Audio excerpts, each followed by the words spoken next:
13,000 bleed damage off a 5,000 hit. This is why I like his signature ability, and I start off by saying,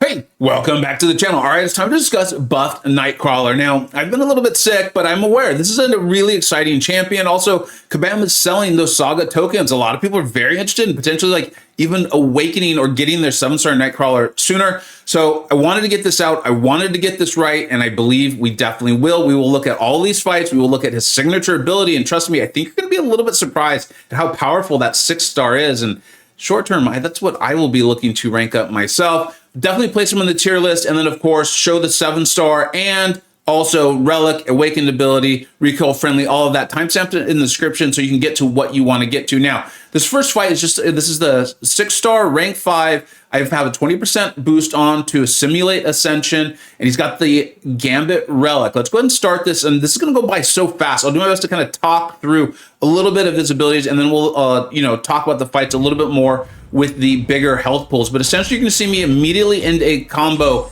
in a light attack. That will switch us to the swashbuckling mode. Kind of makes sense that he starts off in this more defensive mode, which is why I do think he's going to be a dual threat in Battlegrounds. We'll talk about that more with the signature ability, though. But once you get into the swashbuckling mode, second medium attacks, which is why you'll see me doing a lot of medium, light mediums, and things like that. All right, is going to grant a passive precision. You can see that I love that it's a passive, can't get nullified, that sort of thing. Increasing critical rating by a chunk, 397 for 15 seconds. Now, here's the other really cool thing about it. When activating these precisions, pause Nightcrawler's personal prowess and precision effects for 5 seconds. The flow on this guy, you often hear me talk about flow. How a champion's abilities and things like that fit together is very, very good. What he's designed to do, he can do it, okay?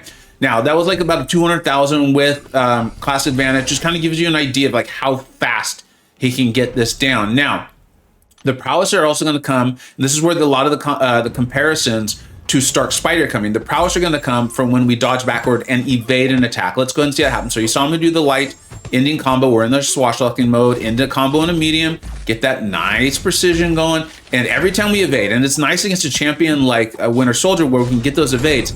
Now, the big thing that I want you to notice and key in here is you're seeing when we get those critical hits, you're seeing those red numbers coming off. This is a Sig 200 champion, right? And you're noticing, look at this, and I want to pause this. This is really important. We'll go over this again later. Look at that. The red crit bleed, or the red like instant bleed or whatever, is for almost double. It's actually more than double the actual hit. This is a big deal. This will come in later. That is a large source of damage for your Nightcrawlers. And this is coming whenever we crit, which is another reason why you want to keep up those precisions. Landing combos in a medium, and that's why you're going to see me constantly doing a lot of medium light mediums, medium light medium, essentially not go 5 full hit combos, is because it's allowing those pods and you want to keep them. The special one, when you're in swashbuckling mode, right, the damage mode, on activation, again, a non-stacking 100% prowess passive. I remember there being some questions about when this came out, and I remember thinking like, oh, I want to get that and then go to my special 2. Well, when we look at the signature ability, you're going to see why that's such a big deal. It plays into how big those crit bleeds are getting, and they are massive. So once you get up that special 1 prowess, which is 100%, you want to keep it up. You want to pause it with those combo ending mediums, okay? And then we'll show the special 2 here while we talk about a little bit about his utility here against this Kingpin. The swashbuckling mode, which is the one we care about, okay? We're attacking with him, right? In defense, he evades. The swashbuckling mode, SB2, on activation inflicts a non-stacking bleed vulnerability passive, increasing potency of incoming bleeds by 50%. Now, you're going to get a chance to see that happen here. And you're like, utility, he's got no utility. Well, I'm going to show you the evades here, and I think you're going to be pretty surprised by it. I know I was shocked.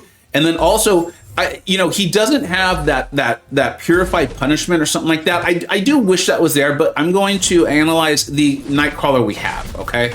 And this is utility in my mind, right? A lot of bleed champions, if they're getting shrugged off, if your bleeds are getting shrugged off, their damage is like negligible. And here, these are these instant bleeds. You're seeing like Kingpin is not negating. He is not making our damage lower. In fact, we are beating the absolute heck out of this Kingpin right now. He's playing ball, which is nice. It's helpful. But you can see these red numbers are getting bigger. Now watch, we've landed our SP1s. We've got that 100% prowess going up. We're pausing all of our prowesses. We've got our precisions. Now we're going to land our SP2. And this is also really nice. Watch this, watch this, watch this. Okay, so the SP2 is going to hit pretty darn hard, right? Like, I mean, that's the second hit of it. This SP2 did around, like, I think 120, 130,000 damage. That's a pretty big deal. But if this fight had gone on longer, you're going to see it's not going to go on much longer.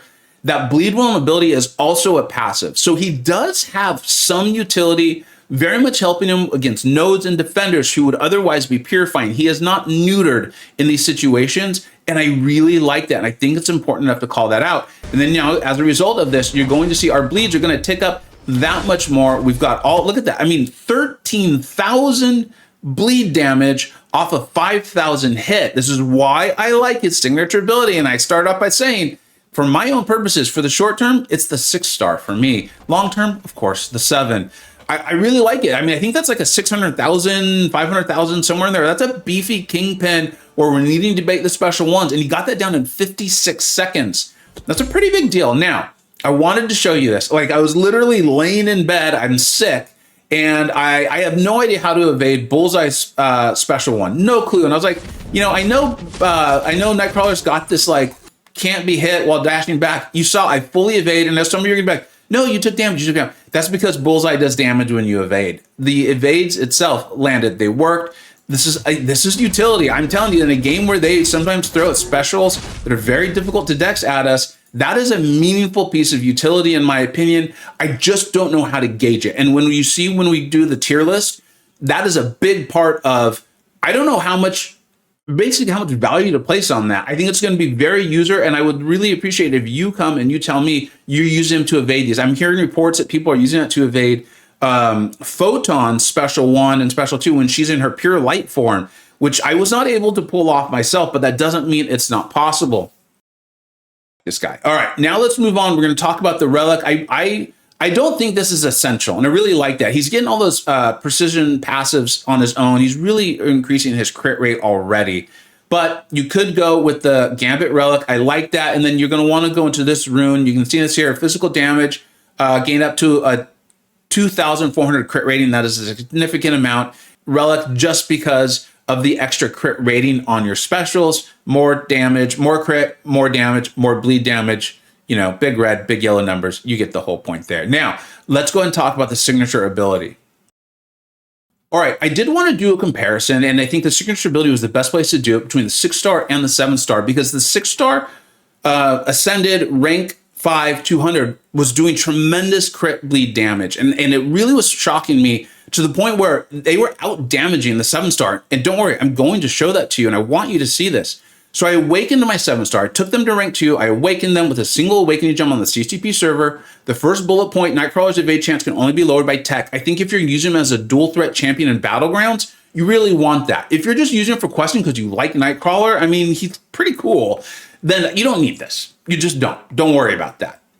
Bullet point 2, though, this is where this comes in. Increase the potency of Nightcrawler's instant bleeds and critical damage rating by... This is bugged, okay? It clearly has a decimal point in the wrong place. I believe at Sig 1, it's going to be by 11% of his current prowess potency. Remember, this ties into why that SP1 100% prowess was a really big deal. And don't worry, I'm going to show you examples so you can see exactly what this looks like. Now, some people, no one's good. The 7-star awakening gem, as I'm recording this, does not exist in this game. It'll eventually come out. So if you're watching this in the future, there you go.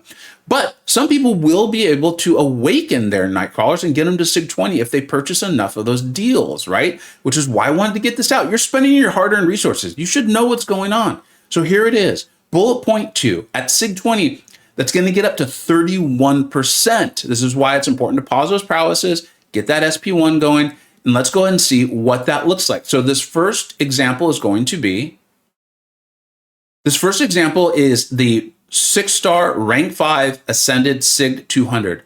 Look at how much damage the crit bleed is doing. That's the red, coming off of an 8,000 crit medium, doing almost 14,000, so 13.7 thousand red damage. This is the Sig 200 6-star, okay? Keep that in mind.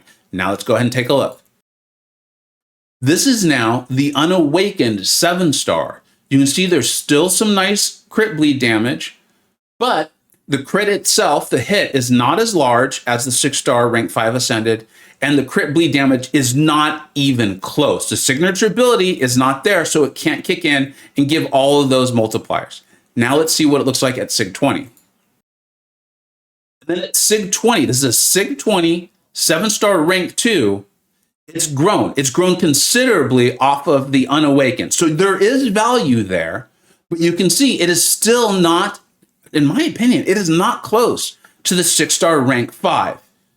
Let's go and see what this looks like, though, because I know some of you are going to draw the conclusion that I don't want you to draw, and you're going to be like, I guess I got to buy those daily deals. Take a look at this, though. I want you to see this. I want you to see this. We're going to do that same fight against the big beefy Kingpin at Sig 20. All right, now this is the 7-star rank 2 Sig 20. Just take a look at this, okay? And now, if you remember, we did the same fight with the 6-star rank 5 Ascended Sig 200.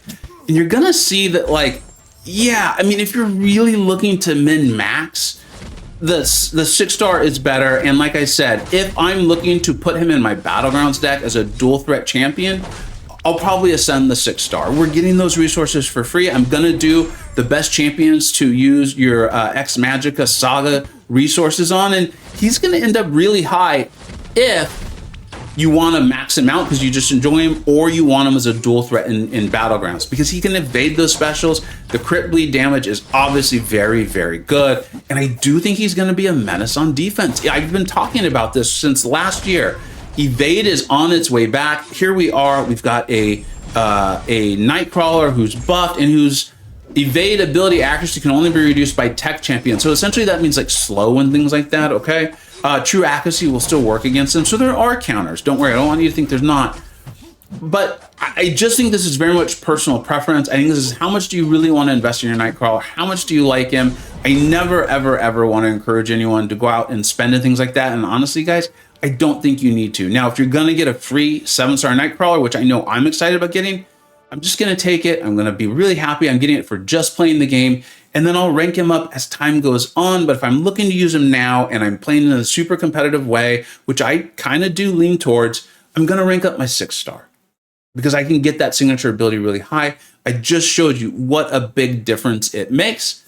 But if that's not you, rank up your 7, have a great time. The crit bleed damage is still really, really good. We showed you what it looks like on Awaken. You're going to do this fight in like 1 minute and 20 seconds. Is 13 seconds really that big of a deal at the end of it? No, but I did think it was worth pointing out for people who are looking to make a decision like that. Okay, and with all of that being said, this is where Nightcrawlers end up on the initial placement of the tier list. Now remember, with any new champion, any buff champion, anything like this, with initial placements, I start conservatively because I'd much rather end up telling you like, hey, I was wrong and they're more valuable or they're stronger or they have more utility or something like that than be like, I was wrong the other way and we have to demote them. Especially in a situation like this where people could be earning their hard-earned units, cash, dollars, what have you, on those Saga tokens to get him awakened or things like that. A lot of this also is Battlegrounds. I do think, as we talked about, there's enough utility when you combine it with the damage that if you want to rank up this champion, use him in questions, I think you're going to have a lot of fun. I do also think there's a very clear path for them to be a dual-use champion in Battlegrounds. But if you remove Battlegrounds, if Battlegrounds isn't your thing, you remove that from the tier list, you can see he does fall off quite a bit. And most of that is due to the tremendous lack of utility. Now, I showed the evade against Bullseye. And that might become a really, really valuable thing. We'll just have to kind of let time tell. I definitely believe this is a champion that is strong enough now, going to help you with content. If you want to enjoy, play, enjoy your Nightcrawler, have a great time, I think you can in this game. But I don't also think this is a champion you're going to be taken to like high tier war, you know, using too much in EOP or something like that. Watch now next week, Karate Michael show us Nightcrawler is wonderful in the next EOP or something like that. But we can have a good laugh at it. And like I said, every month we update this. We will let you know if the meta is changing, if defenders are changing, if nodes or something like that are making it so a champion gets stronger or more valuable for your account. Overall, I really like him. Clearly a damage powerhouse. My concern is outside Battlegrounds, is there enough utility to help them do all those super tough quests? But if the super tough question is not your jam, and there's no big deal if it's not, he's a fantastic champion. As usual, let me know what you think we got right. Let me know what you think I got wrong. Thank you so much for watching. Take care.